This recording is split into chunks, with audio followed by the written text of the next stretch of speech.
All right, let's get it. Boom! Out of the night that covers me, black as the pit, from pole to pole. I thank whatever gods may be for my unconquerable soul. Sitting here with a brother. We just had a quick conversation before we did this, and I told him, bro, I don't even really know you like that, but we share certain memories together. We definitely hit the strip together one time. That was a fun experience. We got memories of college together. We got memories of, a couple different parties together. And I just know that this brother is an all-around stand-up dude. And he was actually the first one I contacted to get on the show and do our thing. But he's here with us now.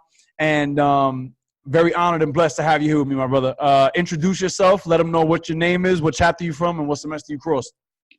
Man, first and foremost, I just want to tell you how much of a humbling experience it is to be on the show, my brother.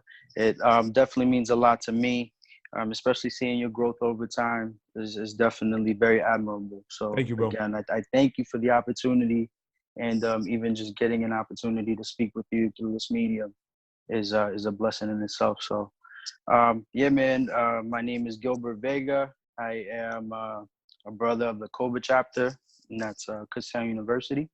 I pledge Crazy Coba. Crazy. Y'all are like the cousins of Uman almost. Yeah, Coman. And to this day, it still lives, man. Love it. You know, it's nothing but love. But yeah, Kutztown University, pledged fall 2010. So celebrating 10 years in 2020, man. Congratulations, my brother. Yeah, Congratulations, man. I appreciate you. Shout out to your line brothers. Shout out to Willie. Who else? Gerald and Joel and E-Man. Shout out to E-Man, Joel, Willie, the whole line. Shout out to you brothers. If you know them, tag them. We're definitely going to get into stories about y'all guys as well tonight too. But, my brother, I thought that it would be beneficial to have you on the show because I recently got back into my LinkedIn thing. Just kind of cleaning up the profile. I started posting a little bit and just browsing content on LinkedIn. And I came across your page on LinkedIn and I saw that you were, you're doing your professional career. What is it, accounting, finance? Yeah, I actually work in the financial industry now. I'm an account executive with the J.G. Wentworth Company. Okay, so you'll notice is the corny jingles on TV. It's my money and I need it now. Right. Tell me cash now. You know what I mean? Yep. So I'm actually working in the debt settlement department right now with them. Okay. It's actually a new branch with the company, looking to actually expand in that industry and been very blessed with that opportunity so far. So yeah, that's what I'm doing professionally right now. So I saw that, right? I didn't know it was to that extent. I just saw that you were dealing with finance, and but I also saw the thing that caught my eye, which is the reason why I said let me have this brother on the show, is because I knew you was a stand-up dude, but it looks like from what I saw, you also still involved with baseball coaching. You working with the youth? Absolutely. Are they college, high school, or what? Yeah, so I'm actually I actually had to drop down to a volunteer assistant coach with Penn State Harrisburg. So it's a Division III NCAA school out in Harrisburg, Pennsylvania. This will be my 4th year now. All right, so I have literally seniors this year that I've had the pleasure of seeing, grow up and be molded to what they are today, and to see them graduate and to move on with their lives, with as young men is definitely the most meaningful part for me at this point in my life. You know what I mean? I got you. So yeah, do that. And then I'm actually, I do player development with kids through How young? baseball. I've worked with kids as young as 4 or 5 years old.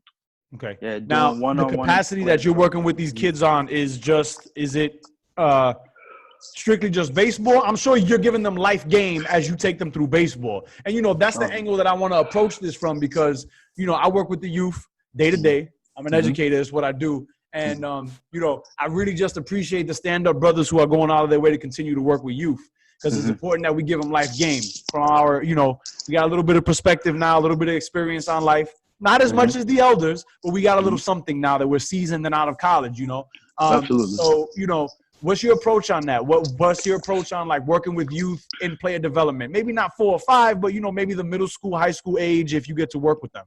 Absolutely. And I feel like that middle school to young high school age is the most important right simply due to the fact that, I mean, kids are kids, you know, they're still figuring things out as they go, you know. So to be able to actually provide any type of development, personal development to you know, with the kids is essentially molding them to be the creators and the movers and shakers of tomorrow. Facts. You know what I mean? Facts. So going back to your question, you know, it really it's been an eye-opening experience just because I've been blessed with the opportunity to work with many different types of kids, you know, with several different types of backgrounds, you know. So I've learned to kind of turn on a switch when I need to, and really adapt to my audience, you know what I mean? Because working with these types of kids, you know, these kids have different types of backgrounds, you know what I mean? But yeah, it gives me an opportunity to continue doing what I love, which is essentially playing and instructing baseball, and essentially using my own personal knowledge and, you know, my experiences to, you know, hopefully impact, you know, that kid's life, you know. That's amazing, bro. They need us, man. They need us. Absolutely. A lot of fatherless kids out here. You know, a lot of kids without males in their life, without men in their lives. I see the effects.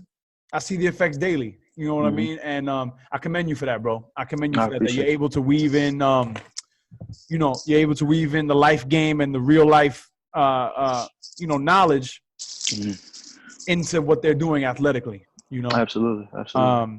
That's a powerful thing. So tell us who you are, bro. Where'd you grow up? You know, what was your childhood like? Talk to us about, you know, kind of your early life from what you can remember, as far back as you can remember. What kind of household did you come from? Where'd you grow up? And yeah, who are you, bro? All right. So I was actually born in Arecibo, Puerto Rico. Right, 100% Puerto Rican. Boricua. Yes, sir. Yes, sir. I actually came over to the States when I was about 5 or 6 years old. So you have memories in PR. Yeah, I was fairly young. I remember actually attending kindergarten, maybe like preschool, you know, maybe some type of daycare at this point. You know, I was very young, but I do have memories of actually going through that routine. You know, I spent a good deal of that period of my time with my grandparents, and you know, my grandmother was actually a cafeteria lady. You know, she was a cook in the one of the schools in Arecibo, and my grandfather was actually a handyman, maintenance mechanic in the local hospital. So they had actually just retired maybe a couple years back now at this point. But yeah, they worked there for quite some time. So I remember having to wake up super early in the morning every day and just going through that routine where they would go to work and drop me off at the daycare, and you know, going through that. But you remember that, being dropped off at the daycare? Yeah. I remember having to wake up super early in the morning, just getting ready, and then I would just sit in the back seat with my sister. Yeah. And we would just literally pass out for the commute back into town. And then we would just remember waking up and having to be dropped off, and then, you know, just going through that whole dilemma, you know, having the separation anxiety as a kid, you know, like. But yeah, man, it was cool out in Puerto Rico. I'm blessed to be from the island. I still do have. Shout out to all my Boricuas. Shout out to all Puerto Ricans in the diaspora. Shout out to the mainland Boricuas all over the planet. We are everywhere. Shout out to all our brothers putting on for the culture, putting on for where we come from. You know, this is a proud and powerful people, as all of us are. But you know, we gotta put on for Boricuas. You know what I mean? Absolutely. And that's why I wanted to take the opportunity to be here again with you, my brother. So again, I thank you for the opportunity. No doubt. But yeah, man, I still have you know, bits and pieces of the culture that I still live with to this day. You know, and the reason why I say that is because I feel like you know, the culture is kind of fading. You know, with what I was just about to ask if when you said that, you know, you have bits and pieces of the culture that you still live with to this day. I was just about to ask, like, you know, did you observe a lot of, you know, traditional Boricua, you know, customs? Did you observe that fade away over time within your own family, coming here from there? Yeah, absolutely. So even at a young age, you know, you still had your daily routines. You know, like I said, you go through the motions, you go through the norms. So my grandparents, you know, they were, you know, fairly young. I mean, to be grandparents at that point. My mother had me when she was 16, 17. My father was 19. So they were both young parents, you know. So my grandparents took care of me and my sister Yeah, for yeah, a little bit. yeah. But yeah, man, you go through your routine. They were 40, about 40 years old, maybe possibly at that point. They would, you know, go to work during the week, you know, go through the routine where you're coming home, eating, you know, watching some TV or whatever. Que locura on the TV, you know, and like I say that people won't be able, some people will be able to relate to that, but Right. you know, that was what you pretty much did. We would go to church on Sunday, you know, go to beach on the weekends, and it's just, you know, that's what it was. So you know, having bits and pieces of the music and you know, again, the cultures, the food that you eat, you know, the you know, how you praise God is different as well, Right. you know, Right. in Puerto Rico. So you know, it was a little different, you know, coming here with my sister when we were a little, you know, a little younger, 5, 6 years old. um we moved to Lancaster, Pennsylvania. So that's where I essentially grew up. So your family came directly from PR to Lancaster. Yes, yes. Why Lancaster? Was there something here waiting for them? Did they know people here, or that's just where they ended up? So obviously, going back to the situation where my parents had me at a young age, Yeah. didn't work out for them. All right, Okay, I got you. I you know, grew up in an abusive household. Mm. Okay, at least at that point. So my mom essentially, you know, moved from Puerto Rico and relocated to Lancaster, Pennsylvania. You know, Got because you. she felt that was best at the time. You know, so we getting real here, people. Nah, But and you yeah, know what? Like, you know, I gotta reiterate through, you know, these episodes that this is the point of all of this, because there are brothers in the organization that might still be caught up in this idea that men should continue to suppress their traumas and the way they feel about their traumas. And while I do believe in not letting your emotions take you over as a man, it's necessary to confront these traumas. absolutely, Confront the demons. You understand? absolutely. So that you can slay the demon. And you know, I appreciate you going there and being vulnerable, and but that's what this is about, right? We are brotherhood. Right, We got to start acting like it. right, right, This is right. manhood. Yes, You know? absolutely, and that's what I want to try to reiterate. You know, with, and I'm glad you actually made that point. That's part of the reason why I chose to pledge the organization that I chose to pledge. You know what I mean? Because of the fact that we have so many of us that have experienced something similar, you Yeah. know, and then could relate to. You know Yeah. what I mean? No doubt. But yeah, man, I'm glad you addressed that. But getting back to the story, right? Lancaster. Yeah. Lancaster. My mother relocated. She essentially took my sister with her for a little bit. So there was a point in my time where I didn't have my sister around, and that was a huge culture shock. You know Was what I this your mean? little sister? My little sister. I'm the oldest of three at this point. I got So you. I'm the oldest of three. So yes, my little sister, a year younger than me. Um, Again, went through a point in time where, you know, I didn't have her there, so that was different, you know. But she went with my mom, was out there for a little while, and then essentially I came over, you know, and stayed with my mom as well, because there wasn't anything out in Puerto Rico. You know what I mean? Even unfortunately back then, Yeah. it was all about the opportunity.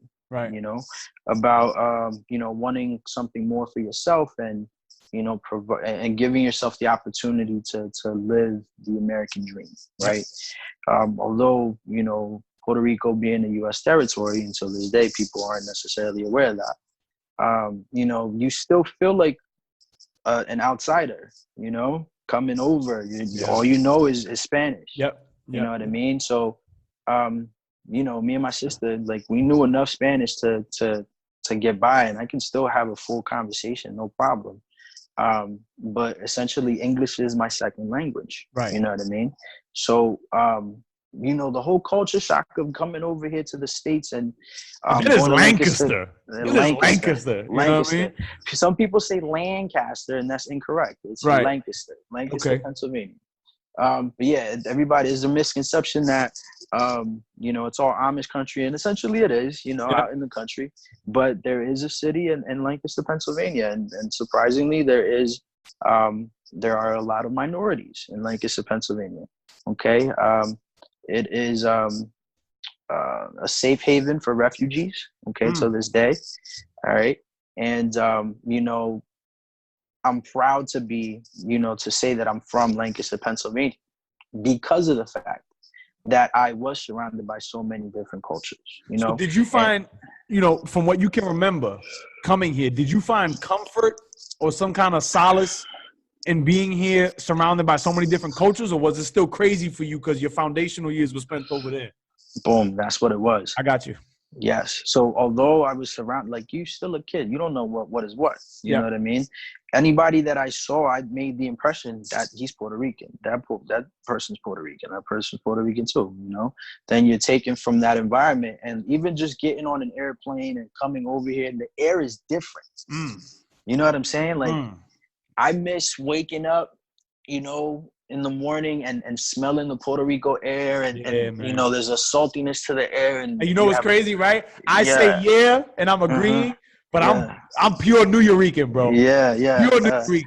right, You know? right. But like you know, I relate so closely to what you're saying because of the stories that I've been told through my family history. Yeah, and the fact that you can appreciate that is an art in itself. You know what I mean? Because you're literally just going through and visualizing. But yeah, bro, it's like hearing the rooster in the morning, you know, with the cockadoodle-doos, you know what I mean? And like, or like the cookies at night, you know. And bro, like, I'm telling you, jump on the plane, you come over, and then we came over in the fall. So it was a little bit brisk, Chilly, you know what I mean? Like 50 degrees. And I'm like, what is this? You know what I mean? Like, just the smell of the air. Like, there's a lot of trees in Lancaster, Pennsylvania.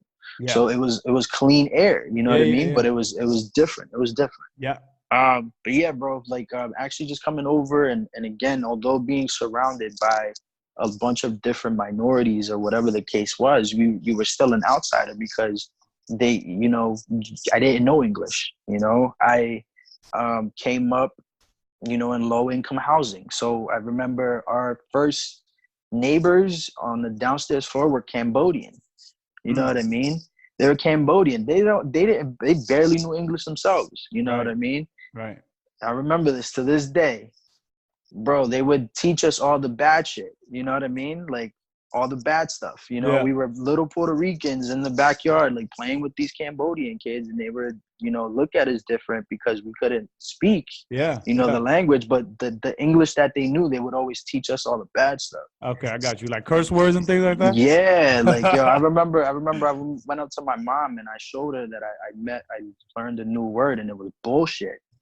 I went and I told my mom bullshit, and she looked at me. She's like, nah, you don't want to say that. And, you know, like, understanding that I didn't know any better, she didn't, you know, punish me for it. But yeah, bro, it's just little shit like that, you know. It's little stuff like that. So yeah, even around other minorities, like, you're literally still trying to figure out, you know, how to navigate and, you know, where it is that you belong. You know, was your mother able to find work like right away as she got here? Did she know anybody here? We had some family in the city. And when I say in the city, I mean Lancaster City, obviously not New York. Okay. Okay. But yeah, we had some family in Lancaster City, and you know, my mom essentially used to work a bunch of like part-time jobs. Like, I remember she used to be an associate manager with like Taco Bell, you know, at one point. Okay. And then she was picking up work, you know, in other spots. Mind you, like, my mom was young, you know what I mean? Like, she was, at this point, she was maybe like 23, 24, you know, with kids. And yeah, bro, it was weird. It was different. Did she ever like, what were your conversations like with her as you grew up? Was she just real with you at all times? Did she try to sugarcoat things? Or because I'm curious about that because of the students that I have now who come from single parent households with just the mom, and I observe that the interactions between mothers and their children when it's just the mother by themselves. And then, I'm not generalizing. I'm just speaking on my observations from my experience. They don't sugarcoat anything for their children. It's like, there's no time for that, Yeah, absolutely not. And the thing about it is, like, my mom was my best friend growing up. Yeah. To this day, that's my man's, Yeah. Like, I tell my mom everything, I had my father in my life, but he wasn't really around, you know what I mean? And I still loved my dad to this day, don't get me wrong, but there were parts in my life where he was absent, where I needed that positive male role model and that father figure to Were you navigate. conscious of it at the time? That I'm curious about, because I don't know if Speak on it. My young people that I work with, I don't know if they're, especially the young men, I don't know if they're conscious in their mind of telling themselves, damn, I wish I had a older male to show me the way. I don't know if they're consciously thinking that, or if the way they are just manifestations of that on the subconscious level. You understand what I'm saying? Right. What was your experience with that? So, I mean, growing up in that type of household, you don't know any better. You know what I mean? It's like your reality. You're just going, that's how you grew up. You know what I mean? Like my mom, so it's me, my sister, and then my youngest brother, who's 6 years younger than me. All right. My little brother, obviously my mom had him at a later age with another man. I loved my stepfather for quite some time, but then he, also became absent, over time. So understanding that it was essentially the three of us, young kids with a young mom, so oftentimes you'll see and understand that, single mothers that have young kids, or kids period, and age differential, having them young themselves, they're experiencing a lot of life's firsts together. You know what I'm saying? So like as a 19, 20, 21, 22, 23, 24, bro, like we about to hit, we pushing 30 right now, and we're still trying to figure things out as we go. No doubt. And I think it's never it's a never ending process. Exactly. People that tell you they got it all figured out, it's not true. Like this is Right. all a learning and growth process to the day you die, bro. Exactly. And as kids, like we're under the impression that adults have it figured out, and that's who we're following. You know what I mean? Right. Especially me as a father, as much as we like to put on, we just want our children to see us as at least a source of stability. Exactly. It's not all figured out. Exactly. We still learning too. Exactly. You can't put that front on for your kids because you're the only hope they got.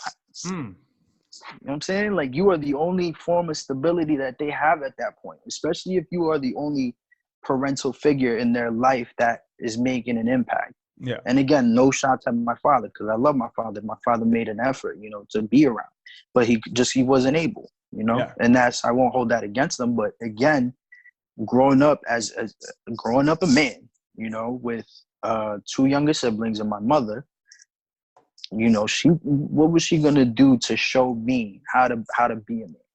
Yeah, man. You know what I mean? Yeah. Like, bro, like I remember there were, like, growing up, obviously learning English, you were teased a lot. I was bullied as a kid. You know what I'm saying? Just because I was different. There were points in my life where I had to figure out how to literally defend myself. You know what I mean? Because although, my mom taught me certain things, like there were certain things that I had to learn on my own. Right. So that's where you turn to your surroundings and your environment. Right. Like I grew up low income housing. So I was surrounded by many different kids of different backgrounds, and that's why I love Lancaster to this day, because I am a product of my environment, so I am what you see today because of where I grew up. And I'm forever grateful. But again, growing up as a kid, trying to find your way, like you start hanging out with certain people. These certain people teach you how to do certain things. You know what I mean? And that is essentially where the problem lies. You know what I mean? Like I've grown up to realize that at least in my experience, in terms of being a man, in that type of situation. Young cats that have their dads around and they have that positive role model to look up to, it's there's a different mentality, you know, with that type of individual. You know what I mean? And you know, I'm still learning this and realizing this as I go. You know what I mean? But yeah, man, that's why, you know, hopefully listening to this, you know, with your viewers and, you know, assuming your kids actually watch this at some point, you know, it's definitely relatable, you know, because I'm not the only one, you know. And my thing is like, you know, I think a lot about, you know, as I've been doing this, you'll be episode 4. You know, even 4 episodes in, I'm thinking like, yo, suppose like one of these episodes makes it into a rum and salsa. For those that don't know, a rum and salsa is like the informational meeting that our organization puts on to inform prospective members about what LSU is about. Right. And I'm thinking like, it might be an 18, 19-year-old freshman or sophomore that watches this with trauma, doesn't know how to deal with it, and now knows that there are brothers in the organization that are putting in valuable work that have gone through this. And there's a connection there. And then the interest in joining the organization might become less about the girls and the partying and the letters and more about, oh, so this is what, you know, this is about. This is what this is about. I believe it, bro. This is, you know, this is what I stand on, which is why I'm doing this, you know? Right. Absolutely. Absolutely. And yo, representation matters. You know what I mean? So that's the biggest thing. And again, that's what, you know, tailored my, you know, overall decision to pledge this organization. You know what I mean? Because I saw like-minded individuals and I wanted to surround myself with people that wanted to make a change, you know, and yeah, man, just people that wanted to make an impact. And that's what I saw, you know. But yeah, I agree. If and when, you know, this gets to a rum and salsa, yo, we understand it, you know, what it is that you're going through, you know. If anything, let that be the message, you know. We understand what it is that you're going through, you know. We understand what it's like to be in a position where you feel like the odds are against you, but yo, like we're figuring this out as we go, you know. And like, you know, we lean on each other. We talk about brotherhood, like we lean on each other. We grow and learn from each other. This is what this is all about. And for the brothers and for current members, Neos, you know what I'm saying? You just crossed, you're having a good old time. Like, you know, let's get into the personal development and self-development as a man as well. Right. You know? Right. Because that matters just as equally. Speak on it. Let's deal with your schooling, bro. So, you know, Lancaster, you're here in the States now. You're getting into the swing of things. You're talking shit with the Cambodian kids. And then, you know, school. Where does that, you know, how does that develop for you? What was your experience like in the school in the States? All right, bet. So growing up, I remember, I think it was like kindergarten, first grade. Yeah. Where I actually started attending school in the States, in Lancaster. So obviously I took ESL classes, you know, English as a second language classes. And I could recall actually having my one-on-one development classes with the instructor and, you know, seeing a sense of frustration on her face, you know, trying to teach me, you know, this language that I have no understanding about, you know what I mean? And how, like, you know, upset she was that I wasn't comprehending it. So it took me a little bit to actually learn the English language. You know what I mean? Did you learn, like looking back on it now in retrospect, did you learn English through the classes that you took or with the interactions just with your environment? Like what do you think led you to a better understanding of the language?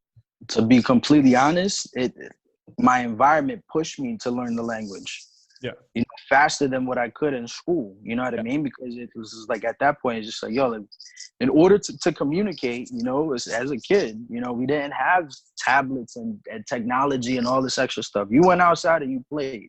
You know what I mean? You figured stuff out, you know? But yeah, bro, like it actually being in that environment, it helped me to pick stuff up because essentially, you know, actually having the opportunity to communicate with my peers, you know, I had to learn it. You know, but I definitely think the environment, you know, taught me that a little bit faster and a little better than, you know, school. Sure. I can see it. Experience the best teacher. Yeah, absolutely. Yeah, man. So, all right. So you're in school, you're dealing with these ESL teachers, you know, was it, you know, were you in the type of school system that you were tested often, that you had exams often, or like how did you navigate, right, the realities of school, girls, the pecking order socially, things of that nature? Do you find that you fit in pretty well with, you know, many groups? Did you find your niche, or what was it like for you? So me growing up, I was always in the public school system, right? So going back to the culture and again, the root of the conversation, like in Puerto Rico, you're used to eating homemade foods, even at lunchtime in schools. You know what I'm saying? You come to the States in the public school system, now your food and your lunch is in Oh these my like God. the plastic Oh bags and my like God, the bro. hot packets, you know what I'm saying? So Oh, like the you're looking at worst. this and you're like, wow, like sometimes that would literally be the only meal that you eat in the day. You know what I mean? Because my mom was working 2 jobs and, you know, I had to stay with family. Sometimes family didn't have food. So bro, like it was a struggle growing up sometimes, you know, but again, it is what it is. Yeah, bro, actually coming up in terms of like the schooling system, we were consistently tested, you know, because of the fact that we were in the city. You know, we were looked at as incompetent, you know, kids, especially in that environment, there were a lot of minority kids, you know, a lot Yeah. of Spanish speaking kids, you know. Yeah. So that was a struggle, you know, to actually, you know, navigate the way through that. But yeah, man, elementary school wasn't crazy. Obviously, like I was picked on, you know, I was bullied, you know, I was very small in elementary school. I was very small. And again, sometimes I didn't know how to defend myself. You know, my mom wasn't teaching me how to fight. You know what I mean? Like, so I would just take that shit. Yeah. Um, Yeah. Going through middle school, that's 6th, 7th, and 8th grade. That's when, again, you start kind of filling yourself out and understanding, okay, I like doing this, you Right. know? You know, baseball was always my thing, always my thing. Yeah, My so grandfather. let's talk about that, because I know that you've been playing, you know, you played for a long time. Yes. Were you playing in Puerto Rico? Yes, yes. My Okay. grandfather was actually the one that gave me into baseball. So he used to train me at maybe I started playing baseball at like 3 years old, I think. And I remember when I was like 4, I can't say I remember, but I would hear stories of my family telling me that I was, you know, 4 or 5 years old, obviously before I moved to the States, playing with older kids, you know, kids Right. and playing t-ball, 5, 6 Right. years old. Right. And I Right. always gravitated towards the sport. So moving to the States, I essentially didn't want to play because of the fact that I was scared that I was going to get picked on, you know, and like, and be forced to communicate with people that I didn't want to speak to. You know what I mean? Yeah. So my mom signed me up for baseball. I remember when I was maybe like 7 years old. 7 years old in Lancaster. It was a small city team. They were called the Leones. Loved it. Loved Shout it. out to Loved that the team. sport. Shout out to your Yeah. mom and your father, bro. Yeah, Shout out absolutely. to your parents. Absolutely. Shout out to them. But yeah, bro, they I signed up. Well, my mother signed me up. I was really reluctant to actually play at the beginning. I was like, no, I'm not going. You know, I was 7, 8 years old with an attitude, obviously, because I knew what the hell I was doing. But she felt that it was a good opportunity because I love the sport, like love playing, and she wanted me to, you know, to find my niche, right? Which was what it was that we were talking about. And that was essentially it, bro. My mom signed me up for baseball. Played, you know, growing up, essentially like having to take myself to practice because I remember the baseball field being like literally across the street. Yeah. So me being fucking 9, 10, 11, I remember playing there till I was maybe 14 years old because obviously I got too big for the field.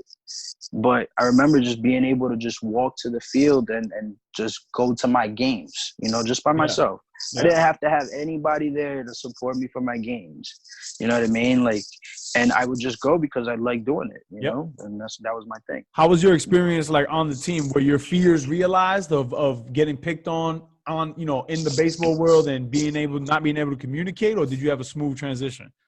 It was a little bit of a smoother transition because it was a bunch of Latinos on the team. Right.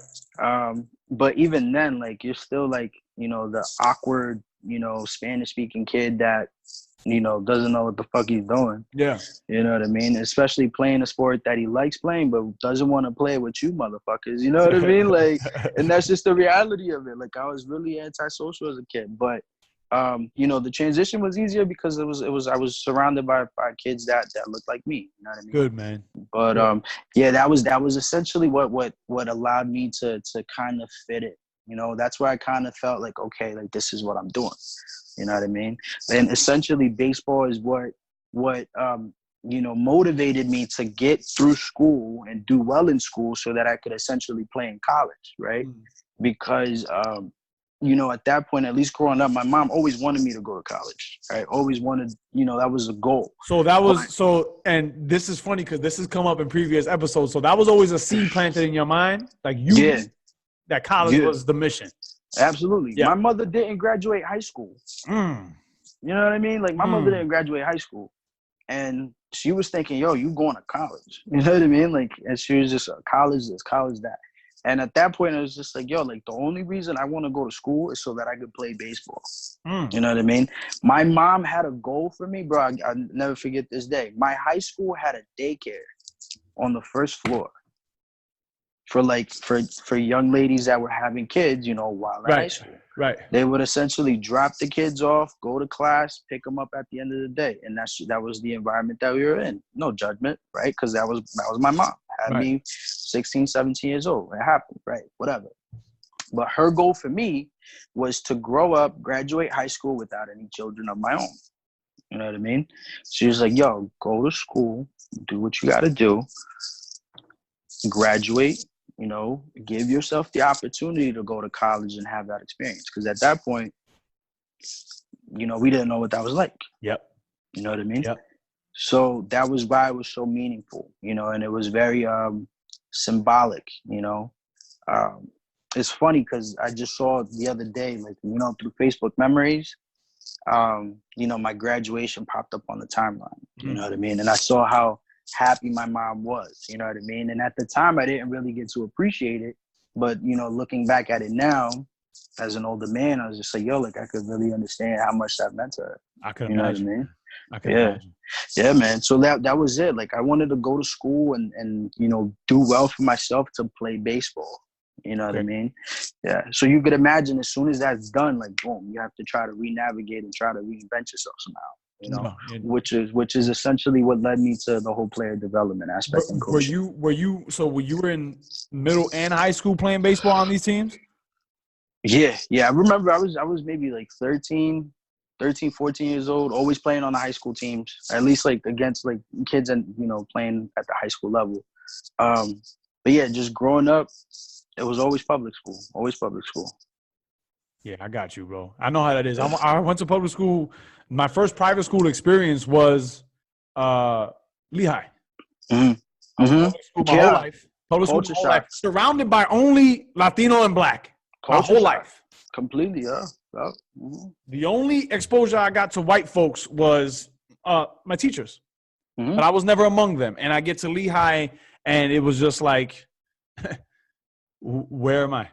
Completely different vibration, bro. Completely different. Yeah. So you go from high school to Kutztown. What was the road for you from high school to Kutztown? Did you have a counselor? Did you have somebody that – and, I'm asking this question repeatedly because I'm always interested in knowing how, our brothers get from the high school college transition because a lot of us come from, inner cities. A lot of us come from places where there are no counselors. I was fortunate enough to have a counselor. Shout out to Ms. Metzner who cared.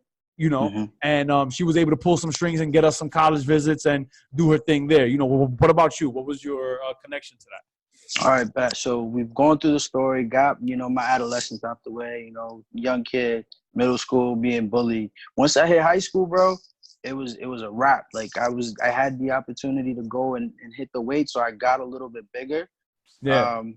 That helped with baseball, right? But essentially the reason why I say this is because I had a counselor who pushed me to do that, right? Who pushed you? You had a high school counselor in the beginning of your high school experience? Yes. That's amazing. Yes. That's amazing. Yeah. So look, my high school actually equipped us with a guidance counselor for every small learning community that we had in high school.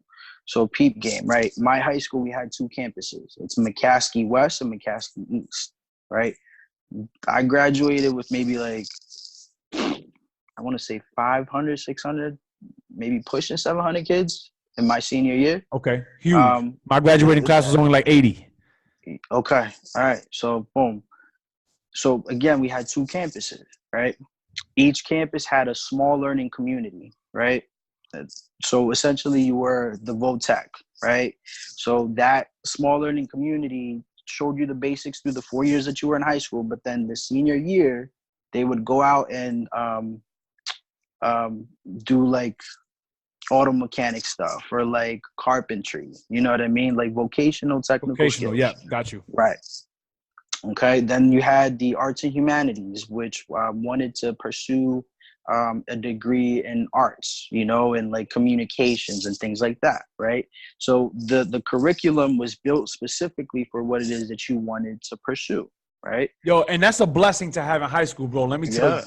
That's a blessing because my high school, you know, shout out to Hostos Lincoln Academy. That was my high school, but my high school, you know, wasn't necessarily that developed like that. You know what I'm saying? And to give y'all that kind of exposure at that young age, to at least give you an idea of at least these are your possibilities in life. You know, these are the things that you can go on after this to actually do. That's a blessing. Shout out to your high school, bro. Yeah, bro. Yeah, it was good. It was good. We were set up for success, you know. Yep. Some kids didn't take the opportunity though, Yep. you know, and that's literally the only difference in some situations. But again, so I decided to pursue a small learning community that was called college prep at that point. So you made that choice? I made that choice. Okay. I made that choice. Yeah. So going into it, like I was actually I bounced around, you know, from 8th grade to 9th grade, like in between, because I started out at East because I started in the college prep program and I didn't like it, right? And I didn't like the environment because there was a bunch of kids in there that, it was literally fighting every day. Yeah. It was fighting every day. I remember the first day of school, me being a 9th grader, literally in the cafeteria during lunch, first day of school, fight broke out. I'm like, I can't. This isn't for me. I cannot be in this type of environment. So McCaskey East was brutal, bro. It was. So I was just like, look, like in order for me to try to distance myself from this type of environment, being in 9th grade. Yeah, and you know, I was just about to say, like being in 9th grade and having those kind of very self-aware thoughts, you know, that in itself puts you ahead of the pack, bro. And essentially, it's because of the fact that I had those experiences with my mom, right? Yep. Because I had to grow up quick, you know what I mean? So I was able to actually make that conscious decision. Yep. And to this day, even realizing that, it amazes me. But as a 9th grader, I was like, I can't do this. Like, I don't want to walk down the hall and have to look over my shoulder, right? You know, and you know, somebody have a problem with me because of the way that I'm, you know, because of the T-shirt that I'm wearing. Right. It's stupid. You know what I mean? So, bro, I literally, after like 2 weeks out of McCaskey East, I told my mom, I was like, I need to switch to the other campus or whatever the case is. In order for me to do so, I had to literally drop out from that campus and then attend an alternative school. So like this was a charter school, right? For kids that didn't want to go to school for a full day. It was like a half a day. The teachers were considerably young. And bro, I was there for maybe like another 2 or 3 weeks. I was like, this isn't gonna work out either. And it was only because of the fact that there was a spot that opened up at McCaskey West in the Honors International Baccalaureate program. Hey, so in order for me to go to that school, I had to take that open spot. So I was taking all honors classes throughout high school. You know, I wasn't dumb by any means, but I wasn't no fucking honor student. You know what I mean? No doubt. So like, in order for me to actually attend the other school, I had to do that. So obviously I went from East down to the alternative school, and then I went to West. And essentially it was the guidance counselor that I met there. At West? At West, right. My 9th, 10th grade year, I believe. He also actually ended up being one of the assistant baseball coaches. You know what I mean? So he was the one that actually helped kind of mold me and push me in that direction and actually see, college as being an option. Like my mom always talked about it and always wanted that for us, but I never really, understood, all right, how do we get there? Didn't know how to fill out a FAFSA form. Didn't know. Those logistics, man. Yeah. I think of all the episodes that I've had is those logistics, bro. The logistics. Like the dream is nice, but they don't tell you about the paperwork involved. Yeah. And my mother doesn't know anything about. She's never gone through the experience. She's never had to. So who does she go to? You know what I mean? Right. It was at that point. So my guidance counselor in high school had the experience. He was a dude from LaSalle, real hippie looking dude too, bro. I remember he had long hair, but the coolest cat you'll ever meet, bro. Yep. And to this day, I love him to death. His name is Dave Hennington. Shout out to him, man. Yeah, bro. Yo, we always remember the adults in our lives, especially the teachers and the educators that put in the work, put in time, and sacrificed for us when we needed them. I got mine. Shout out to that man, bro. It's important. It's important. Yeah. So essentially, bro, again, he took me at a very young age, 9th, 10th grade, right around there, and saw that I had potential. I was taking these classes because obviously I didn't have a choice. But at that point, I was actually doing very well for myself, and he saw the skill that I had on the baseball field, and he actually played at LaSalle, and that was a Division I school. All right. So he was just like, yo, like you can absolutely play at the college level. You know what I mean? So then I was like, oh, word? Like I can actually play in school too? So he planted that seed for you. Yeah, I did. I've always wanted to play, but I didn't know it was feasible. You know what I mean? I didn't know it was possible. Bro, I remember getting to this point. He pushed me to hit the weights and to start taking this shit seriously. I remember being in high school and I started being scouted by one of the associate scouts for the Arizona Diamondbacks. Yo, so how does that actually work, that scouting process? Just as a side note, because I've always been interested in this because I come from a baseball household. My father's a diehard Yankee fan. What do teams send people to schools just to go look at games? Okay, so Major League Baseball. So Major League Baseball consists of 32 teams, right? Each team has a director of team scouting, right? Team scouting has their own team of scouts, right? Those team of scouts have associate scouts, right? And those associate scouts are spread across the entire United States of America. Okay. Right? So you could have, an associate scout, in Lancaster, essentially, from, let's say, like 5 different organizations. You know what I mean? At that point, I got looked at by an associate scout for the Diamondbacks. Okay. And essentially what the associate scout does, he says, okay, this guy looks like he has some potential, so on and so forth. And they're looking for talent. They're looking for high tier talent. Like young talent too. Right. Because they're looking at kids in high school. Okay. Like you have other scouts that go to different countries. Okay. That's why you see kids being signed at 14, 15 years old. Got you. Stuff like that.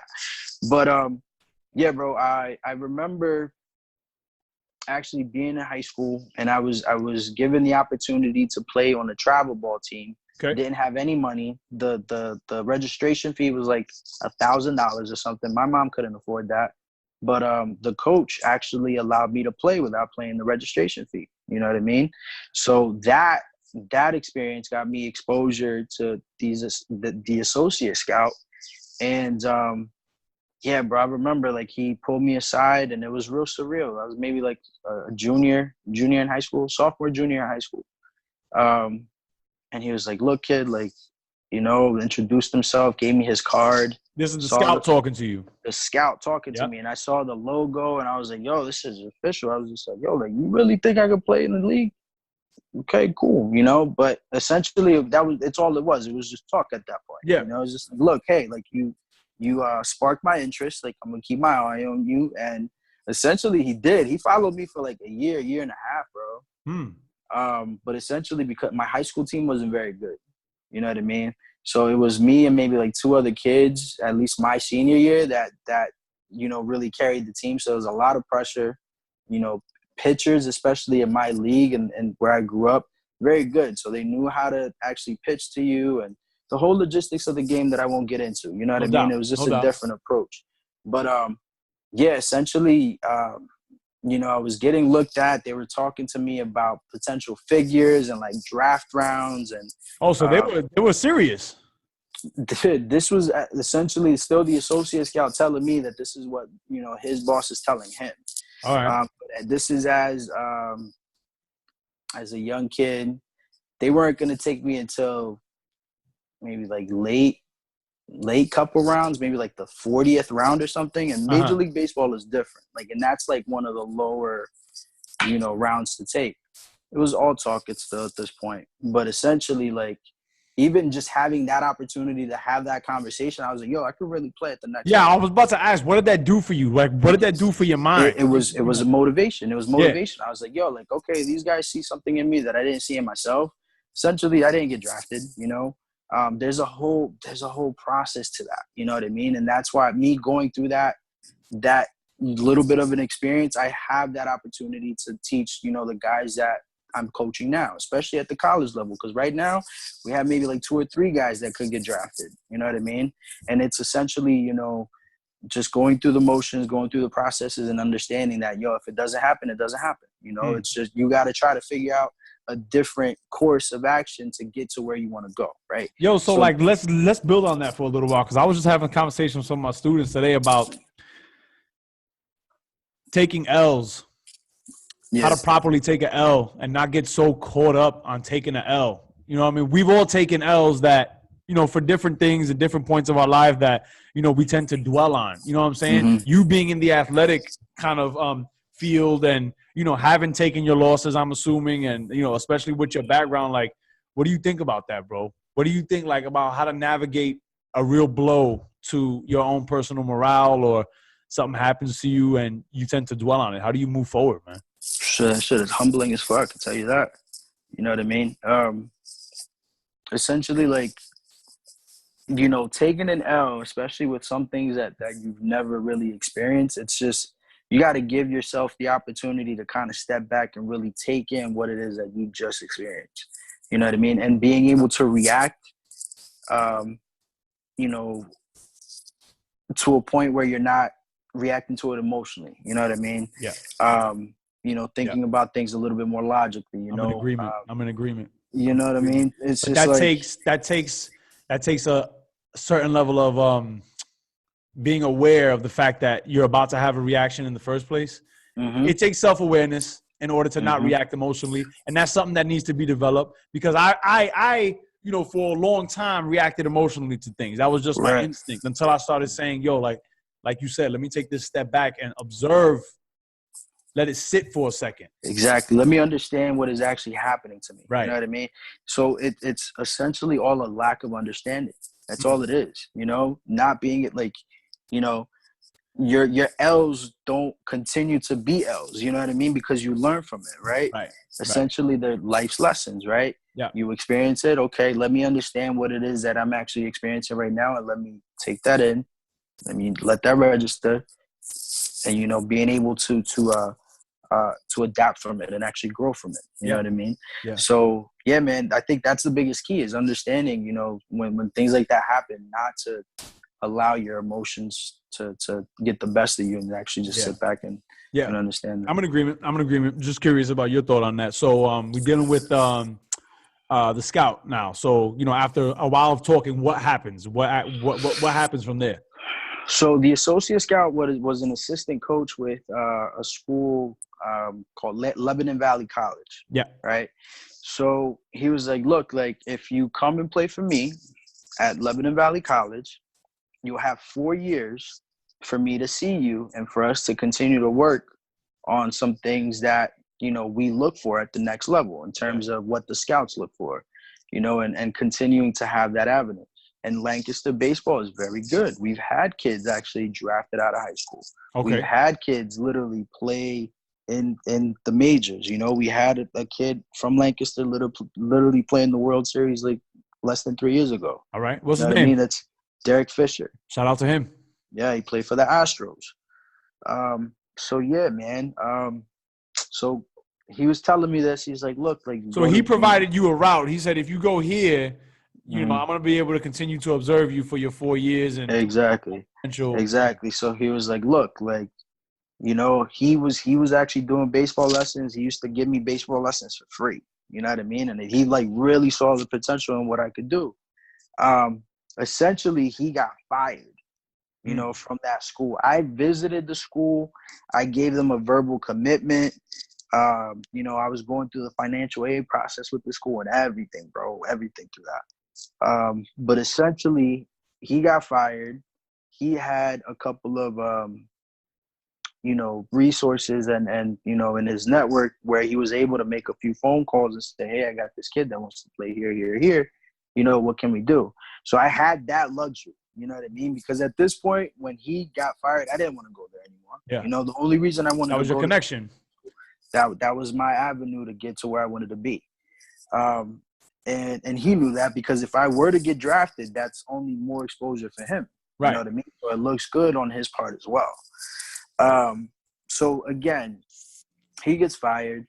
He makes a phone call to Kutztown University, which at this point, I remember I had visited already, you know, because my high school gave us the opportunity to actually, we went on field trips to actually visit schools. So did I. You know, so Yeah. did I. And that was Yeah. like the most valuable thing, bro. I visited Absolutely. a couple of schools and Yeah. going expanded my consciousness. Yeah, So, absolutely. like, what? Yeah, it's like, yo, this is what y'all do. This is Right, so exactly. cool, bro. And again, I bring up Mr. Henningkamp because Henningkamp was essentially one that helped set all that up. You know what I mean? As a guidance counselor. So I remember as a sophomore in high school, we had visited Kutztown, and bro, as a sophomore in high school, I fell in love with the campus. It was beautiful. Like one side was all the academic stuff, and the other side were all like the dorm rooms and, you know, the cafeteria, bro, like just the environment. And I was looking, I was like, wow, like there are a lot of beautiful women here too. Oh my God, like it was beautiful. I loved it. I loved it. The only thing with that, it was a culture shock because there weren't many minorities, you know, at least to that point. Even on that one visit, I was like, oh, okay, like I understand, you know, what type of environment this is. But I remember I visited as a sophomore and I loved it. So now I'm a senior and I'm on the recruiting process now. And you got to understand, at that point, the recruiting process is difficult. You know, there isn't any social media to expose yourself on. You know what I mean? Like, you're literally, like, you have to try to put on a show every time you go out, because if somebody doesn't see you, that's it. So what is it? You go and do certain things, you display certain things athletically, like specific things, or are you talking about when you play games? I'm just curious about the process, and I always have been, because like I said, I come from a baseball household, but I don't know the route to get in there. You know what I'm saying? I know I've heard of scout before, but I don't actually know what that means. All right, bet. So let's take a step back and kind of dissect this a little bit. So at this point, we're in the recruiting process. I'm in 11th grade. Essentially, I played on the travel ball team, right, that the coach waived the fees for because we couldn't afford it. That gave me the opportunity to play in front of a lot of these other schools. Okay. So that gave us the opportunity to travel. So I'm going to James Madison University here, and I'm playing in, another state this weekend. I'm playing in Maryland over here. You know, that gave me the opportunity to play out in front of a lot of other schools and coaches, right? So then essentially from that experience, I was introduced to the associate scout, right? Okay. And essentially, like, that could happen at any point in time because you never know who's watching, right? But essentially at that point, the recruiting process was essentially playing on travel ball teams, okay, so that you get to play top tier talent to really play against the best. So like when coaches see you and scouts see you, it's just like, okay, like this is the real deal type stuff. So even to this day, travel ball has taken a completely like different turn. Like a lot of teams out there are pursuing travel ball fees and essentially just putting teams together because they can. You know what I mean? Because parents want to pay $5,000 to give Jimmy, play travel ball against other 12-year-olds or whatever. Versus what though? So it's now about the high fees and the money versus what? The love of the game, the love of the sport, getting out there and competing. Essentially, yeah, man, Yeah. because you Okay. have kids that are literally playing just one sport now. They specialize in a sport, you know, Okay. and it's because a lot of the times it's because their parents put that on them. You know what I mean? Right. Growing up, I was able to play plenty of different sports. I love playing basketball, football, you know, whatever it is. I played those three sports, you know, and essentially you have parents now that are focusing solely on one sport and they're playing year round. So nowadays you have kids, you know, experiencing you know, sports injuries that they shouldn't be at 13, 14, 15 years old. You know what I mean? Got Like you. that's where the game is taken. That's where the game is going now at this point. You know what I Mhm. mean? And that's part of the reason why I started Intent Baseball, is to make sure that, you know, what I'm You maintain offering. that kind of spirit that you were Exactly, in. I got it. and I make love it it. I affordable. You love know, it. like I'm not gonna charge you $100 for this 1 hour lesson, because essentially, like, I've been there. You know, I got it. I wasn't able to afford lessons. You know Good for what I you, mean? bro. Good So for you. that's why. So like it all comes full circle, bro. Good for Like you. that's how we started the conversation, and essentially that's where we're going with it. But yeah, man, essentially that's how the recruiting process works. Like you go out, you play for these teams, they get you exposure. You know, the schools get an opportunity to look at you, and then you exchange contact Yep. information, and essentially, if they like you, they'll give you an offer. If they don't, they completely ignore you. You know what I Got you. mean? Okay. So at this That's point, yeah. you're visiting KU and you're visiting these campuses and Mm-hmm. you're going around and you see, you know, your exposures being. So now, how did you land at KU? Like, what was the official determining factor for KU? Boom. So again, visited KU my 10th grade year, right? At this point, I'm in my senior year. I'm going through the financial process with Lebanon Valley College, right? The associate scout gets fired. He puts in the word. He calls Kutztown. He's like, look, like I got this guy, very good player, was very good friends with the coach as well. And I was like, yo, I love Kutztown. Like I've been there. Like if you can get me in there, absolutely. I would love that. It's Division II baseball, very competitive. And at that point, it was a powerhouse. Yeah. Had very, very good, like very good,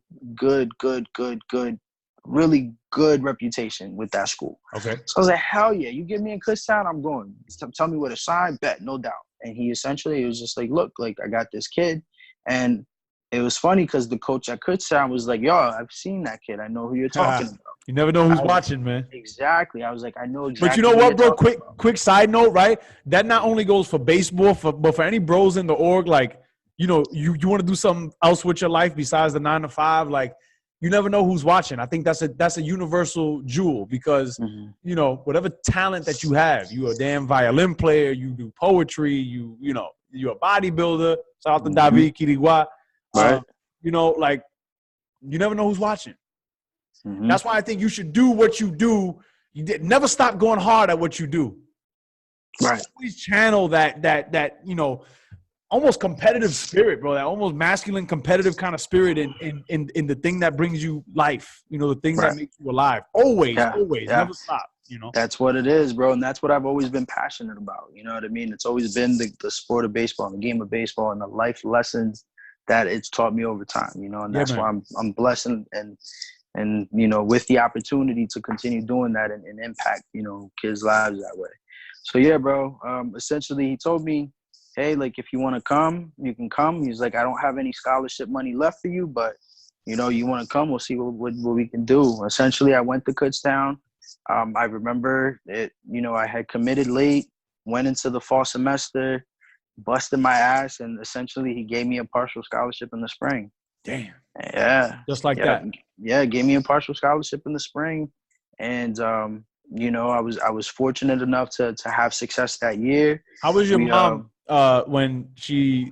Like, was your mom through you with this whole process? Like, were you updating her along the way? Was it a shock for her? Yeah. Yeah. Essentially, like I was kind of like, I don't want to say my mom wasn't as involved, but she didn't know, like, you know, she didn't know what to do. Like, she didn't know what I was doing, you know, because I was telling her, I was like, oh, like I'm visiting, you know, this school or whatever. She's like, yo, you can do that. You know, like I didn't even know that was a thing, you know, but my mom was very supportive in whatever I wanted to do. She was just like, yo, like, if you go to this school, know that we're not going to afford it. You know what I mean? That expected family contribution on that FAFSA is going to be damn near zero. You know what I mean? Like, that was the reality of it. So wherever I wanted to go, I had to consider, the financial aspect of it. So thankfully for me, thankfully for the opportunity, Kutztown is a state school. You know what I mean? So the tuition was right around my ballpark, and it just turned out to be an ideal situation for me. And thinking about it now, bro, I'm blessed to actually have had that chance. Yeah. But my mom, I would keep her up to date, and I would tell her, this is what's going on.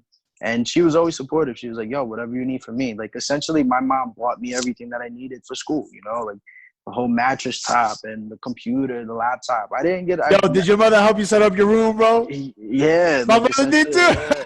Yeah. Help me set up the room and everything, I love it. She was like, yo, like, you good? You don't need anything? Bet. I'll come back, and visit you whenever. Yeah. My mom came to see me at school, bro, maybe like 3 or 4 times.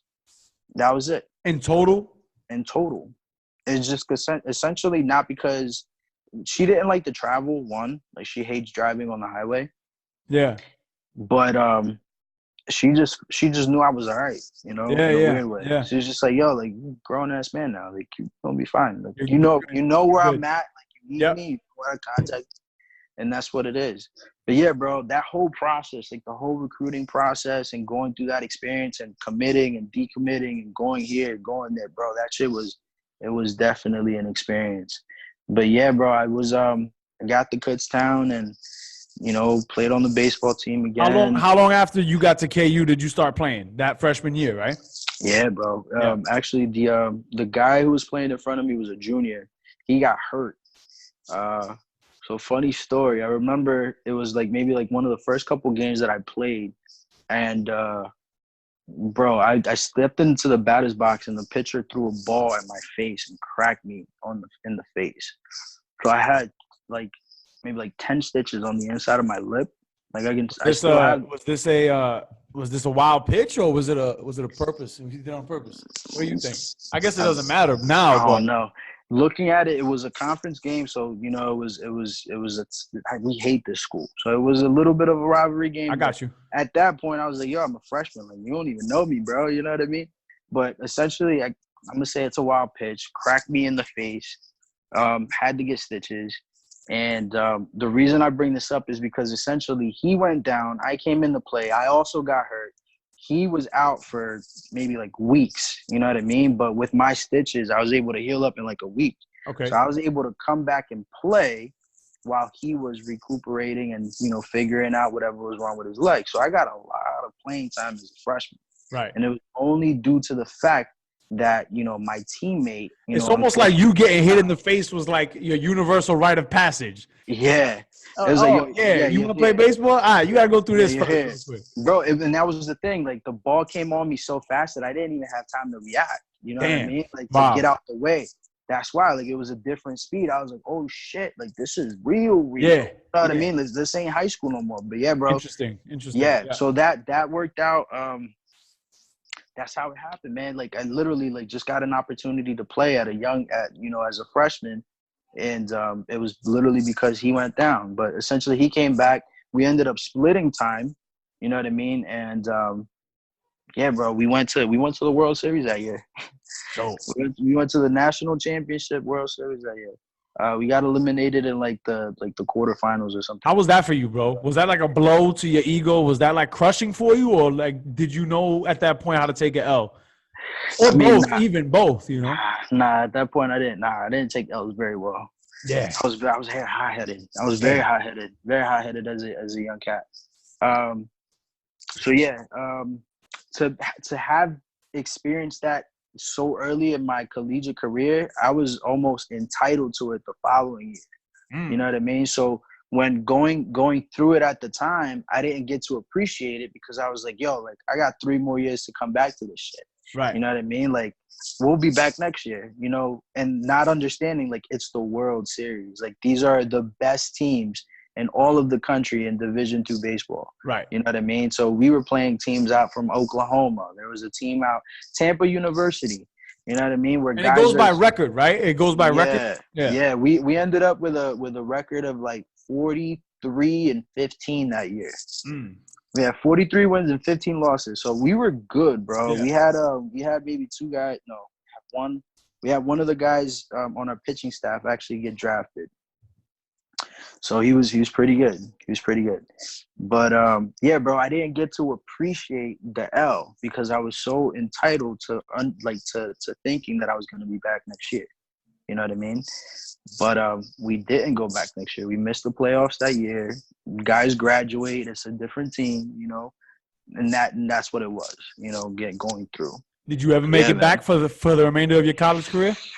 No, we came close my senior year when we were there, and we missed out on the opportunity to play in the regional tournament due to the coaches voting on it. Yo, what kind of role did you play, right? Coming in as a freshman, going through almost making to the World Series, you know, but then you moved to senior year. You know, how was it for you as a senior on the team now seeing the new freshmen come in and things like that? You know, did you take it upon yourself to be like, all right, let me show them the ropes, or, you know, what was that for you?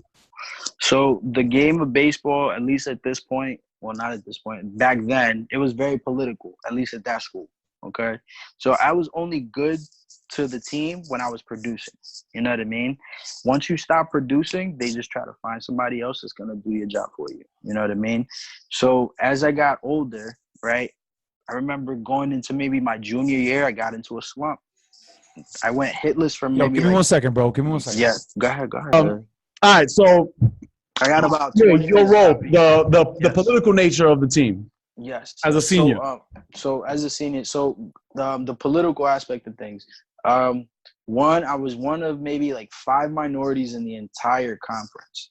So this is like all the schools in the game of baseball. I was one of like not many. You know what I mean? So again, once you're no longer producing for the team, they find somebody else to do it. You know. So I unfortunately fell into a slump.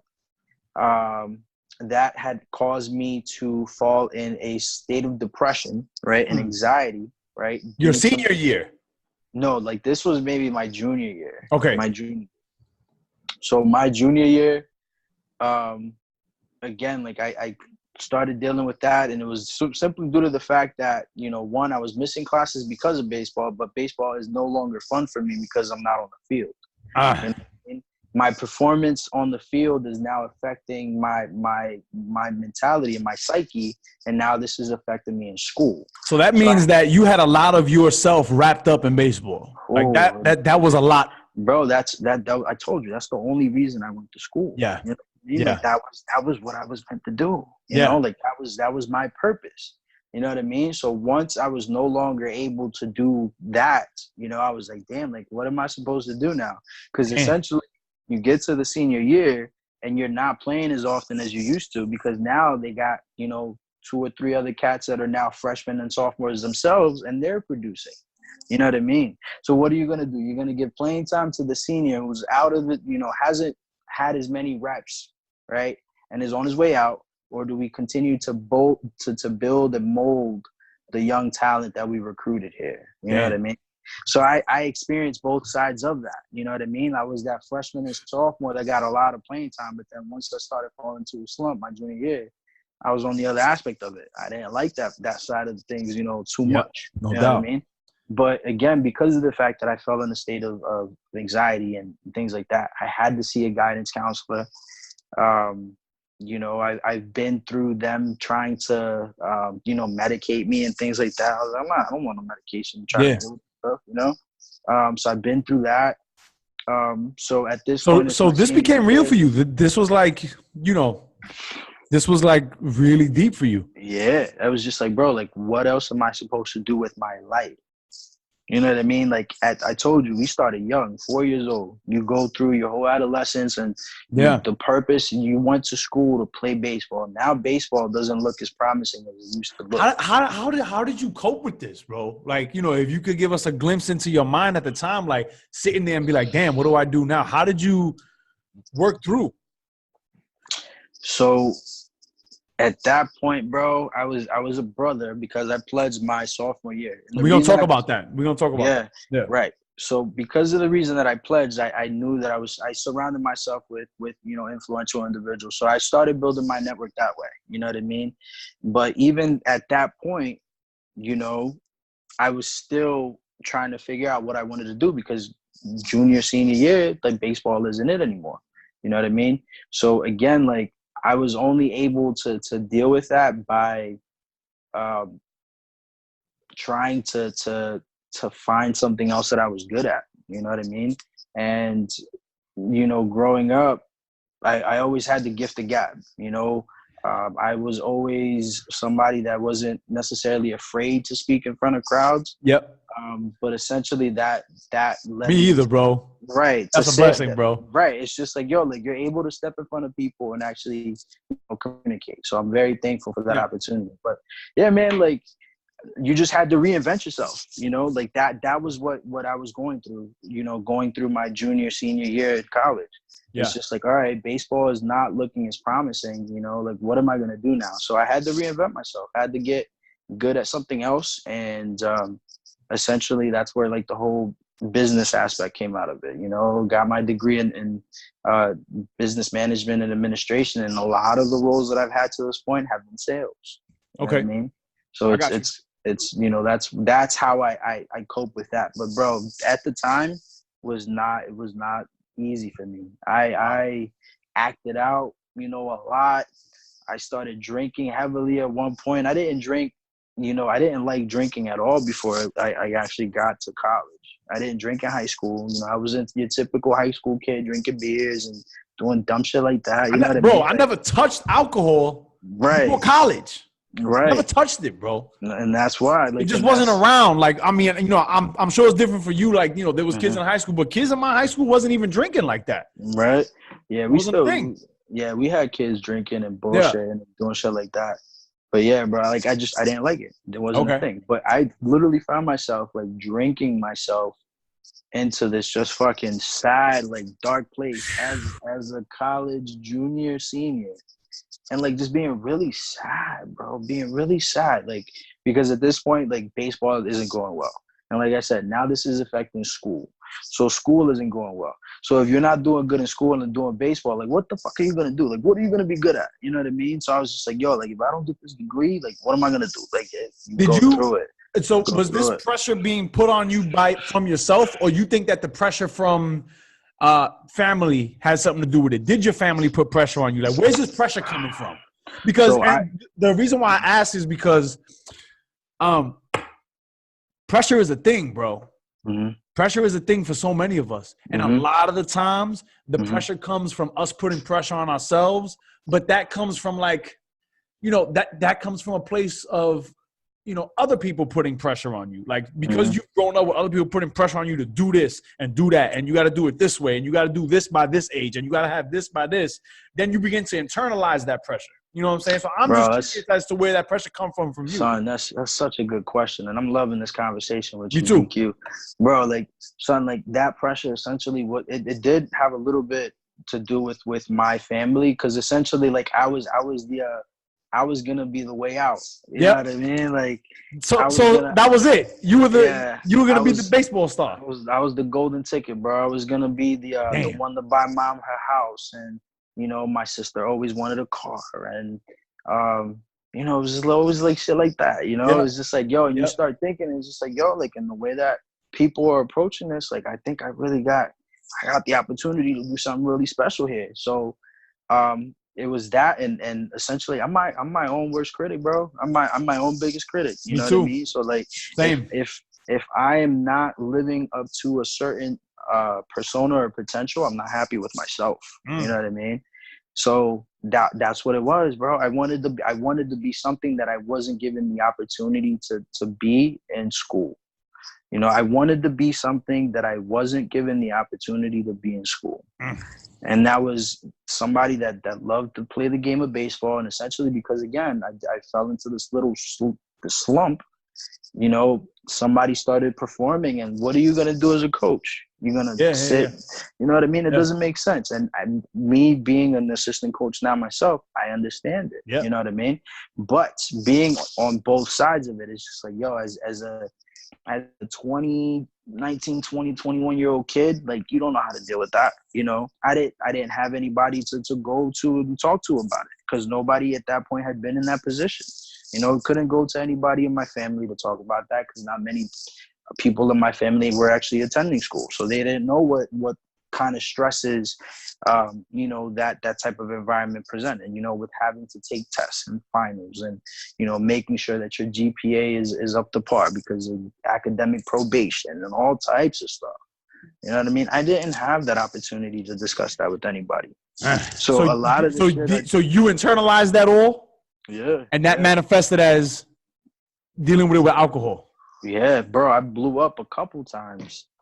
There's still stories till this day that people love telling because of the fact that, you know, I acted out so crazy. Yeah.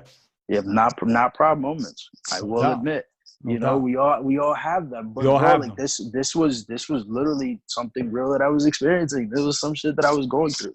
Sheesh, bro. You know what I mean? But yeah, bro, there were times where, you know, it was hard to find you know, ways to cope.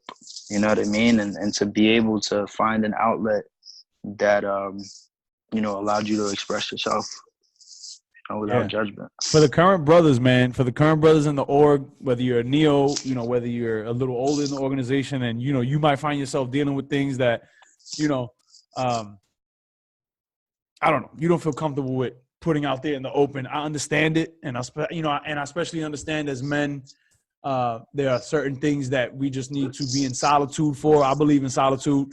You know, I prefer to be alone, you know, but, you know, this brotherhood is so that you can lean on the ones that you call your brothers, man, you know, and so reach out, man, reach out. If you're dealing with something, you know, reach out, you know, do what you got to do inwardly to cope or to process, but just know that, you know, there's brothers in the org that have gone through this, are going through it, and can help you through.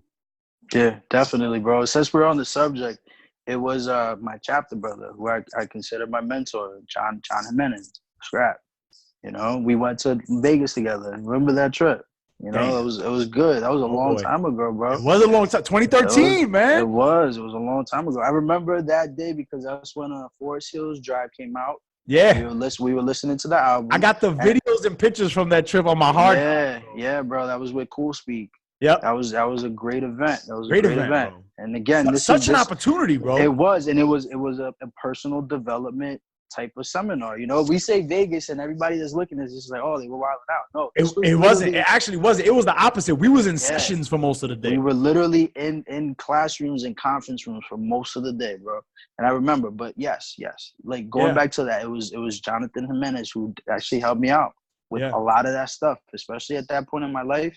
He just gave me the opportunity to just kind of decompress. And just like, yo, like, you know, let me be your ears, you know. So to this day, I'll forever love him for that. You know, we're gonna get John on the show too. I've been hitting him up. We gonna get oh yeah, he'll be on there. We're gonna get him on the show. Oh look, so now that's a perfect segue, right?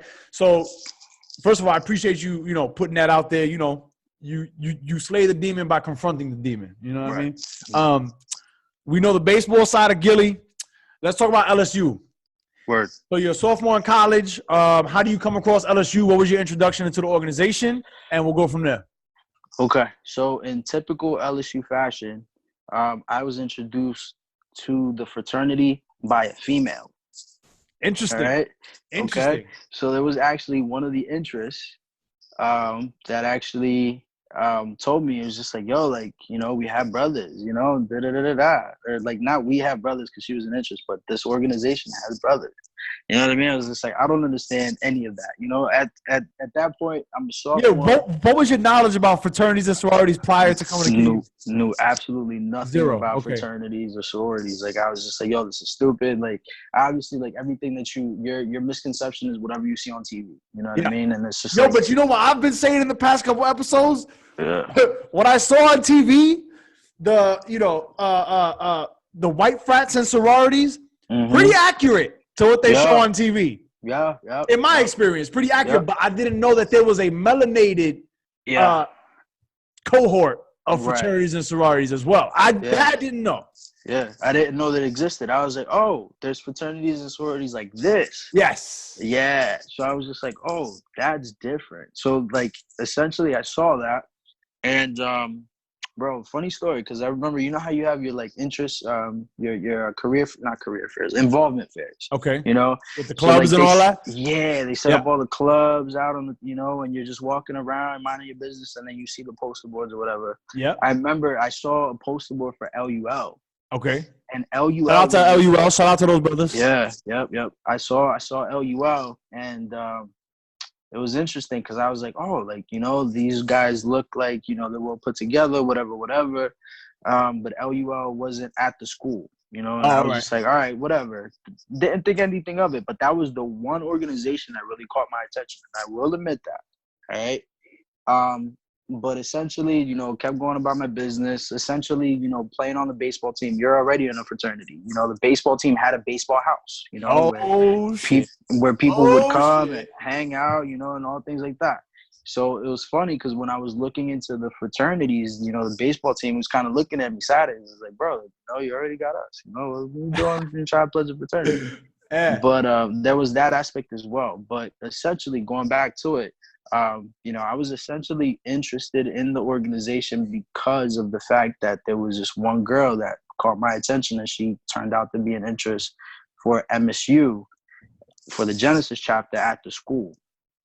And she was like, oh, yeah, this organization has brothers, maybe you should check it out. So I went and I was like, okay, this is interesting. As soon as I went in with a complete, one-sided thought process of what it was or what it was going to be. Okay. When I walked out, completely, took that to a whole nother level. Dope. I just completely was just like, yo, whatever misconception I had about fraternities and organizations, completely out the window because it presented, the Coba chapter to me. And, at that point, like they were involved on campus. They were hosting informationals and productive workshops and really stirring up conversations on campus that not other organizations were having. And bro, like I was so attracted to that, you know what I mean? Because of the fact that at that point at school, I was going through an identity crisis. You know what I mean? I was just like, I'm with you 100%. I was like, I'm like, what am I? Like, what am I supposed to do? What am I? It was just crazy. like, and at that point, like, I wanted to really reconnect with my roots, my Puerto Rican culture that I grew up in, but didn't get to appreciate. Yeah, bro, like, I saw that and I saw the fraternity and the way that the chapter ran itself and the awards that they had won at that point. And I was just like, yo, like, they step and they stroll. I was like, what the fuck is this? I was like, I didn't know they, like, organizations did this. Yeah. Bro, and I did that, and I remember this was back when Mark Quesada was pledging. Okay, with Anaudi and Victor Cabral at Coba. Shout out to those brothers. Okay, I remember it was Anaudi and Mark. They pledged, they probated at Kutztown, and at this point, I'm in interest. Bro, I saw their probate and they fucking murdered that shit. They just killed that shit. And I tell Mark all the time, I was like, yo, you're part of the reason why I even pledged. Yeah. Because I saw that and they had a whole swagger to it. But when I was looking at them, they looked kind of fucked up. You know what I mean? Like, and that's some real shit, Like you could tell.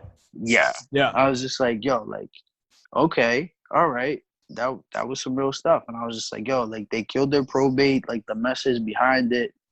I was like, wow, like that was kind of the pushing point. That was what took me over, and I was like, all right, I'm gonna do this. You know what I mean? So this was, I believe it was spring 2010. Yep. Because I remember it was my freshman spring semester. Saw them through the probate. I remember went through the summer, didn't talk LSU at all. Got back to campus fall semester, and they introduced it. I was like, "Yo, what'd you think? You think you wanted to do this?" Went through the whole application process. Paid my fees, and once I did it, I decided I was like, "Yo, I'm doing this. I'm not turning back." Yep.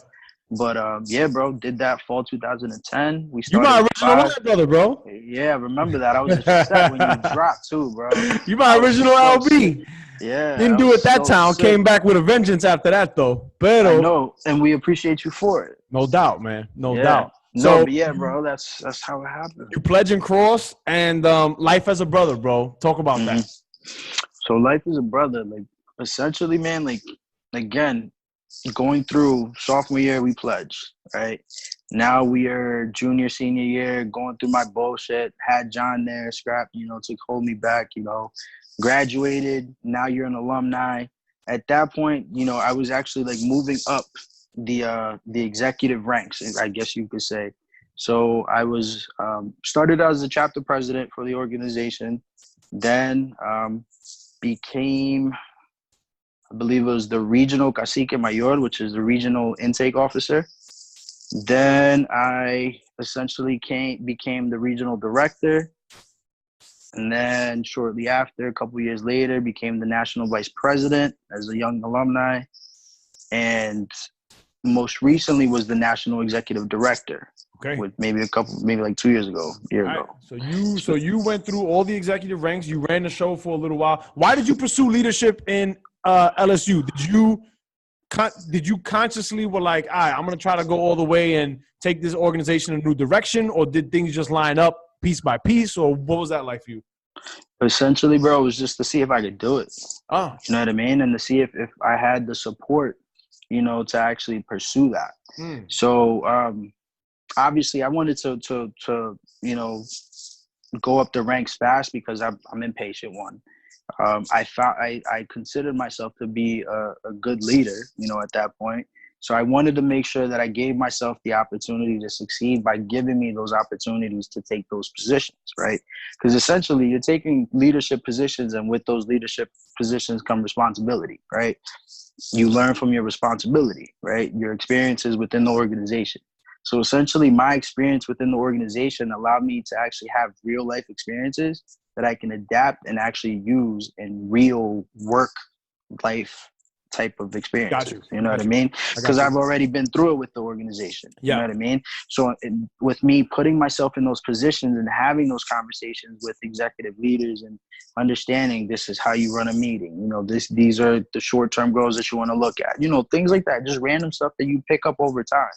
All of that turned out to be very useful for me, in terms of my professionalism, what I mean? And what it is that I'm doing today. So essentially like that's why I did it. I wanted to try to give myself the opportunity to learn from it, but just essentially to see if I can do it. You know what I mean? Bro. To see, okay, if I give myself the opportunity to be in a leadership position, then I have an opportunity to really leave an impact in the organization. You know what I mean? And at that point, that was very important to me. I was just like, I want people to remember me within the organization and remember, okay, he did good for whatever it is that, he did. You know what I mean? And then what were some of the things that you were able to accomplish as executive director? So essentially with the executive director position, because it's still in the process of actually growing, okay? The organization has done a good job at actually realizing and understanding that there is a need for the position because there are similar positions with other organizations. Is there a need because there's a need for a singular vision, because there's a need for a direction on the organization, or is it something else? I'm curious. I don't know, because I never dealt with executive leadership roles in the organization. My thing was stick to the chapter. I pledged late in my college career, so I was in the chapter. And then my thing has always just been making sure that new members get a proper process. That's been my personal contribution to this, making sure that new members receive a proper process with the proper knowledge and education.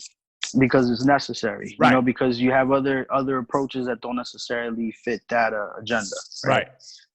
So again, you serve your purpose. Okay. Yeah. So essentially with the executive director role, it was created because there was a need for the position, right? You have your executive board of your president and vice president and, your director of intake, but they all have their own responsibilities. There are day-to-day tasks as a nonprofit organization that you also need to address, right? For example, let's say if you have a hazing allegation, you know what I mean?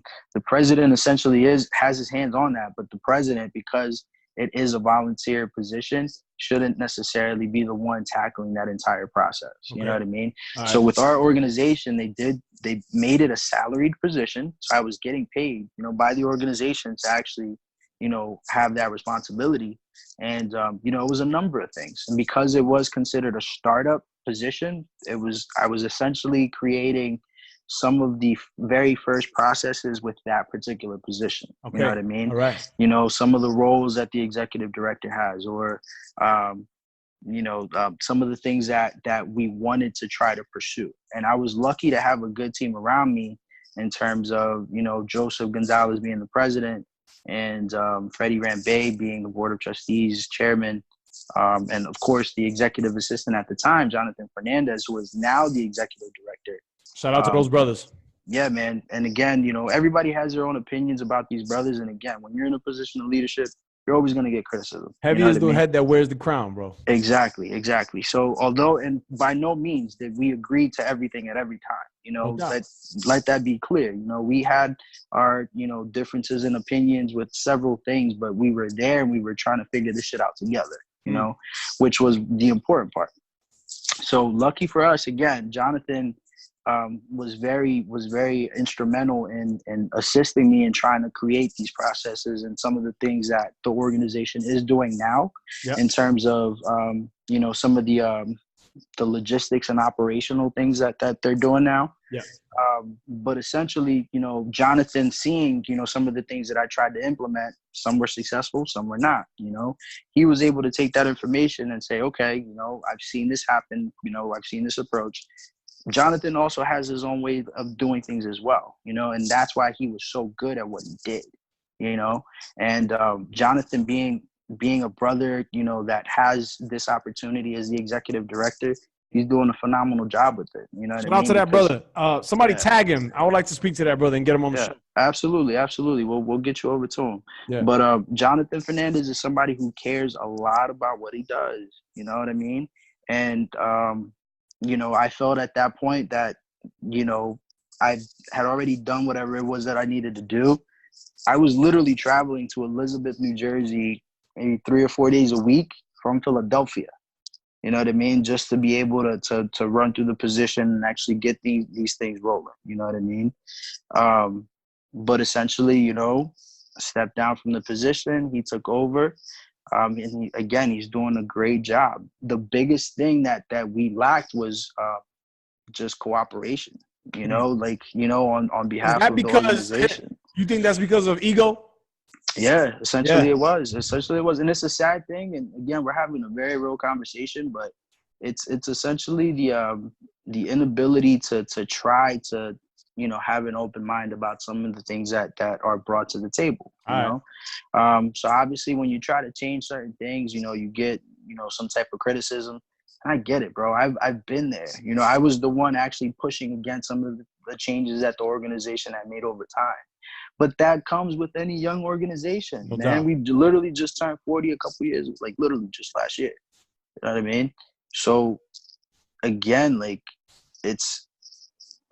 we're going through it, we're going through the motion, we're learning together. And, you really got to give props to the brothers that are still trying to do it and still holding those positions of leadership. Much respect to all those brothers. Yeah, man, because down to the brothers taking on leadership positions within their individual chapters. Like, yeah. Same. Absolutely. And essentially, like, that's what it gives you. It gives you an opportunity to fail, within the organization, so that when you are ready to take on larger responsibilities in real life, you've been through it, you're able to take the experiences that you've learned and really adapt to whatever it is that you're going through. I love that, bro. I love that. Much respect to you for that, bro. Much respect and especially for putting yourself through it. Mm-hmm. I feel like we grow the most when we subject ourselves to the pain of growth. Mm-hmm. When we're not waiting around for life to give us the lessons, when we're just like, yo, fuck it, I'm going to pledge myself. Right. I'm going to pledge myself. Like, I'm going to put myself through the hardship. I feel like there's a little more growth that happens there, whereas you're waiting for life to do it for you. You know, so much respect to you for that, bro. Appreciate you. So now let's take it to the current day, kind of on a wrap up note. What kind of work are you involved in now? I know we touched on it a little before, but let's talk about a little bit about your coaching that you're dealing with the youth.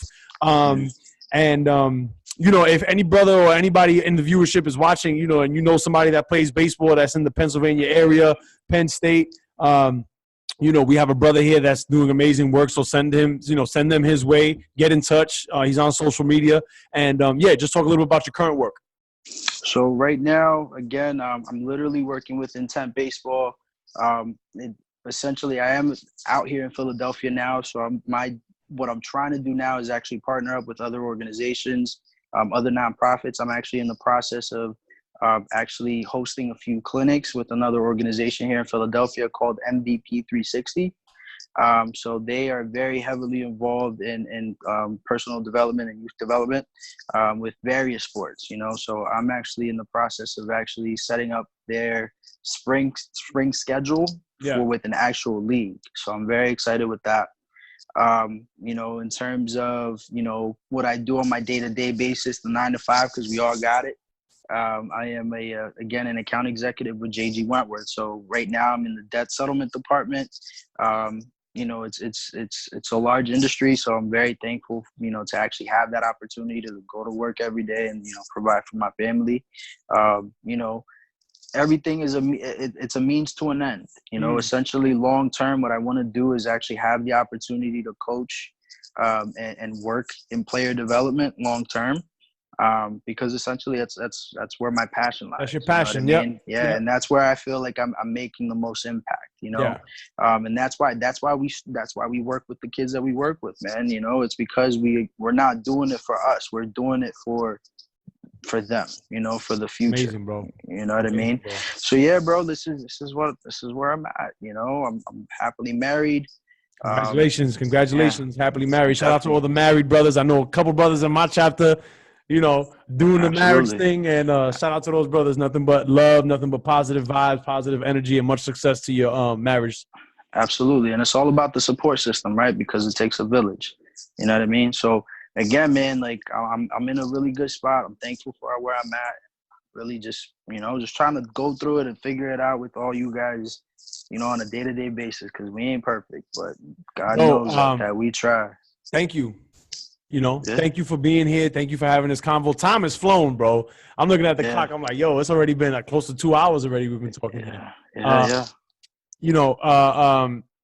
Any last words for the viewership? Any prospective members that may be watching, those, freshmen that we talked about that might be at the room in size, or any, brothers currently, even the sisters, shout out to the Muse, you know what I mean? Any last words, general words of life advice or life game that you want to give the people? What could I say, bro? Honestly, it's real heavy. Essentially, man, just know that although you might be going through some stuff and it might seem like you don't have many options, in terms of how to deal with things, just make sure you make it known to seek help when help is needed. You know what I mean? I think one of the biggest things and one of the biggest characteristics that I have about myself is that I'm hard-headed. It's hard for me to ask for help, but essentially you get to a point where you may need some type of assistance, some form of assistance, and don't be too proud to actually seek that assistance when it's necessary, because essentially I think we put too much pressure on ourselves, and it has a long-term effect. You know what I mean? So again, that to wrap it all up, that's the beauty of the organization. Actually having those resources and those individuals like yourself, DQ, to give us these mediums to allow us to express ourselves and actually share the message. So if anything, bro, I dropped the mic with that. Couldn't have said it better myself. My brother, thank you so much for being on the show. I appreciate you. Like the brothers in the other episodes, right? I leave the episodes with newfound respect for the brothers. Even though I've known y'all for years, like it's just different now. We're coming at this conversation with different perspectives. I admire your growth as a man. You know what I'm saying? And I just appreciate you for being on, being vulnerable, and that's what we doing here. That's what this is about. Hey man, and like I said, bro, I love you for it. I love you for giving us brothers the opportunity to actually voice that, because again, even same brothers that have been on the show I've known for years as well, and being able to see their stories and see their upbringing, totally something that I could relate to, bro. So hopefully this continues to happen and more brothers are inclined and encouraged to share their story, so that we have a safe space to actually communicate about these things. Yes, sir. So if you know a brother that should be on the show, DM me, tag them, send them my way. I would love to hear as many stories as possible, man. Thank you, my brother Word. Gil, for joining Yes, me sir. tonight, man. Yes, sir. Yes, sir. God bless you, brother. We'll God bless talk you too, soon. bro. Have a good one.